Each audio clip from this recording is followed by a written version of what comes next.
கூப்பிடு அவனை. இன்று தெரிந்துவிட போகிறது யார் அரி என்று, யார் ஆளப் போகிற சிங்கம் என்று. பரவாயில்ல, நீ முயற்சி பண்ணி வா.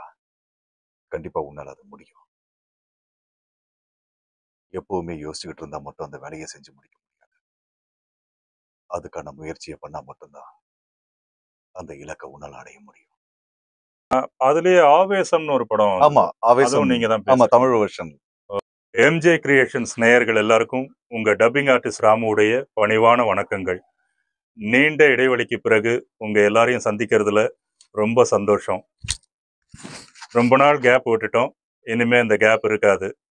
இப்போ ஒரு சிறப்பான, தரமான, அருமையான ஒரு சிறப்பு விருந்தினரோட உங்களை சந்திக்க போறோம். வாங்க, அவர் யாருங்கிறத தெரிஞ்சுக்கலாம். பிரபல பின்னணி குரல் கலைஞர், நடிகர் திரு லோகேஷ் அவர்கள். அவரை நம்ம நிகழ்ச்சிக்கு அன்போட வரவேற்போம். வணக்கம். வணக்கண்ணே. வணக்கம். எப்படி இருக்கீங்க? நல்லா இருக்கண்ணே. நீங்க எப்படி இருக்கீங்க? நல்லா இருக்கேன். நீங்க இந்த சினிமா துறைக்கு எப்படி வந்தீங்க? அது ஒரு பெரிய கதை. அது ஒரு 2019 மே மாசம் போல, சரி ஏதாவது ஒன்று டிஃப்ரெண்டா பண்ணலாமே அப்படின்னு யோசிச்ச ஒரு விஷயம்தான். நான் ஒரு ப்ரைவேட் கம்பெனியில் ஒர்க் பண்ணிட்டு இருந்தேன். ஸோ ஒர்க் பண்ணிட்டு இருக்கும்போதே நமக்கு நம்மளோட பேஷனா ஒரு ஆர்ஜே ஆகணும் அப்படின்ற ஒரு தாட் இருந்துச்சு. ஏன்னா எனக்கு காட்ஸ் கிரேஸ், கடவுள் ஆசீர்வாதத்துலயும் அம்மா அப்பாவுடைய ஆசீர்வாதத்துலயும் ப்ளஸ் என்னன்னா ஒரு வாய்ஸ் மட்டும்தான். சரி, இந்த வாய்ஸை வச்சு ஏதாவது பண்ணுங்கிற ஒரு ஐடியா இருந்துச்சு. ஸோ கூகுள் சர்ச்சில் பண்ணால் எல்லாமே கிடைக்குதேன்றதுக்காக வாய்ஸ் பற்றி நான் ரிசர்ச் பண்ணேன். சர்ச் பண்ண ஆரம்பித்தேன், எப்படி டப்பிங் எல்லாமே பண்ணுறாங்க அப்படின்னு. ஸோ அப்போ தேடும்போது தான் one of the union member ஒருத்தவங்களுடைய காண்டாக்ட் எனக்கு கிடச்சி, அவங்க மூலியமாக நான் யூனியனுக்கு வந்தேன். அப்போ யூனியனுடைய டேர்ம்ஸ் அண்ட் கண்டிஷன்ஸ் எல்லாமே தெரிஞ்சுக்கிட்டேன். ஸோ அதுக்கப்புறம் நாளடைவில் கார்டு எடுக்கிறதுக்குள்ள கொஞ்சம் பர்சனல் ப்ராப்ளம்ஸ்லாம் இருந்ததுனால அதெல்லாம் முடிச்சு அதுக்கப்புறம் எடுக்கலான்னு ஒரு தீர்மானத்துக்கு வந்தேன். அது எடுக்கிறதுக்குள்ள கொரோனா வந்துச்சு. தென் 2021 மே மாசம் நான் கார்டு எடுத்தேன். ஸோ அப்பையில இருந்து ஃபுல் ஃபிளெஜ்டா டப்பிங்ல தான் இருக்கேன். ஆர்ஜே ஆகணும்ன்ற ஒரு கனவு இருந்ததுன்னு சொன்னீங்க. ஆமா, அந்த கனவு நிறைவேறுச்சா? இல்ல, ஒரு 2-3 இன்டர்வியூ அட்டெண்ட் பண்ணேன். ஒண்ணு மட்டும் கொஞ்சம் ஆல்மோஸ்ட் கிட்ட நெருங்கிட்டேன். அது எந்த சேனல்னு சொல்ல வேண்டாம். ஒரு லாஸ்ட் ரவுண்ட் மட்டும் சரி கூப்பிடுறோம் அப்படின்னு சொன்னாங்க. அதுக்கப்புறம் 2-3 தடவை போய் ரெஸ்யூம் மட்டும் தான் கொடுத்தோம். அப்ப எல்லாமே இந்த கொரோனா டைம்னால யாருமே வந்து ரெஸ்ட்ரிக்ஷன்ஸ் நிறைய இருந்ததுனால கொஞ்சம் நிறைய பேர் அப்ரோச் பண்ண முடியாம போயிடுச்சு. அவ்வளவுதான். அது ஒண்ணுதான் ஆல்மோஸ்ட் கிட்டத்தட்ட ஒரு 75% முடிச்ச ஒரு இடம். பட் அது கிளிக் ஆகல. தென் அதுக்கப்புறம் அதுல இருந்து போகல. இன்னும் எங்கேயாவது என் வாய்ஸ் ஏதாவது ஒரு டைம்ல ரீச் ஆகும், யார்கிட்டயாவது ரீச் ஆனதுக்கு அப்புறம் அவங்க மறுபடியும் கூப்பிடுறதுக்கான வாய்ப்பு கிடைக்கும்ன்றதுக்காக வெயிட் பண்ணிட்டு இருக்கேன். ஓகே, நீங்க டப்பிங் பண்ண முதல் ப்ராஜெக்ட் உங்களுக்கு ஞாபகம் இருக்கா? பிரம்மாண்டமான படம் அப்படின்னு சொல்லணும்னா நிறைய படங்கள் யூடியூப், டிவிடி, மூவிஸ் அந்த மாதிரி நிறைய பண்ணியிருக்கேன். பட் பிரம்மாண்டமா அப்படின்னா கொரோனா டைம்ல 2020 வந்த டிரான்ஸ் ஃபகத் ஃபாசில் ஒரு மூவி வந்துச்சு.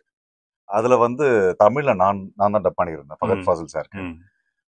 தமிழ்ல வந்து பாத்தீங்கன்னா நிலை மறந்தவன், தன்னிலைய மறந்துட்டு போற மாதிரி. அது தியேட்டர்ல பெருசா என்னன்னா நம்பர்ஸ் கிடைக்கல. நம்பர்ஸ் வந்து ரொம்ப ரொம்ப கம்மியான நம்பர்ஸ் தேட்டர் தான் ரிலீஸ் பண்ணியிருந்தாங்க. 1 வீக் தான் போச்சு.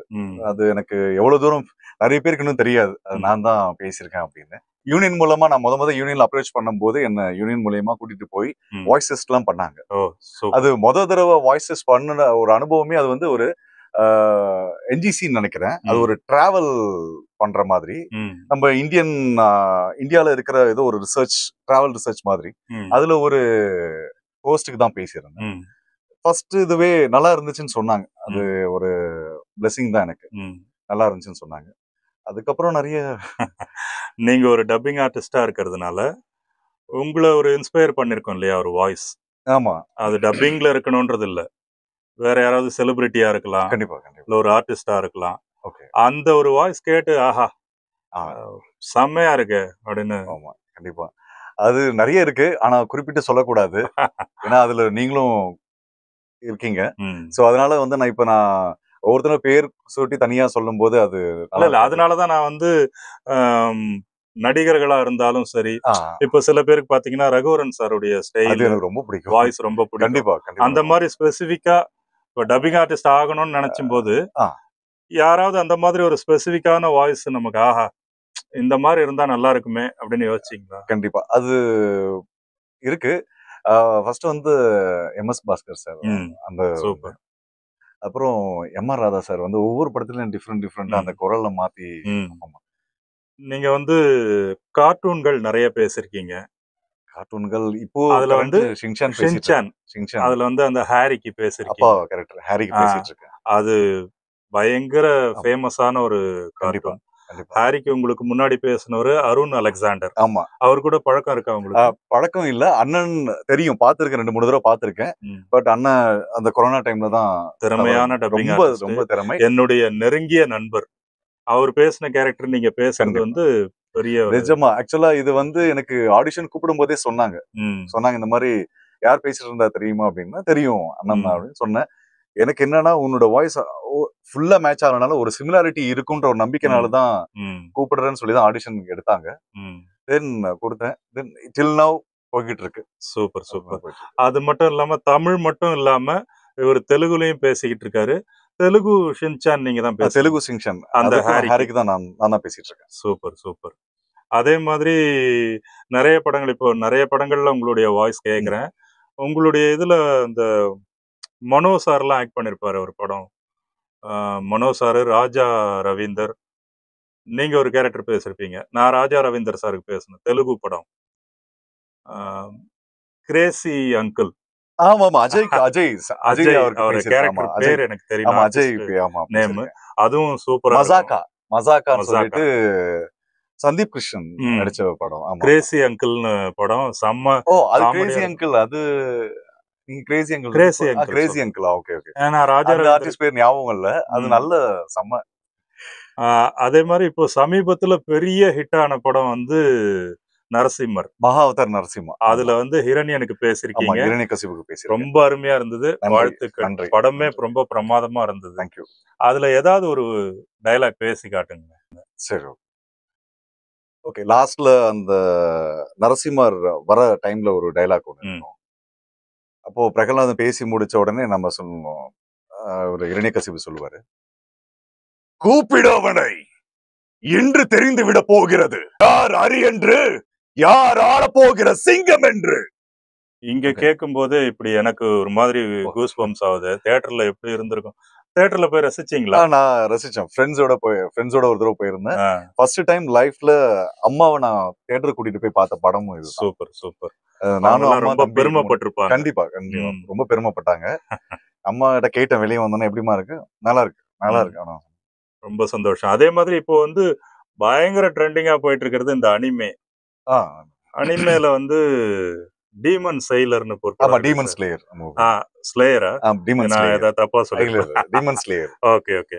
அதுல ஏதாவது ஒரு டயலாக், அதுல என்ன கேரக்டர் பேசுனீங்க? இல்ல, அதுல வந்து ரெங்கோக்கு. நான் எப்பவுமே டீமன் ஸ்லேயர்ல சீசன் 2 தான் ஃபர்ஸ்ட் ஆரம்பிச்சது, சீசன் 1 முன்னாடி.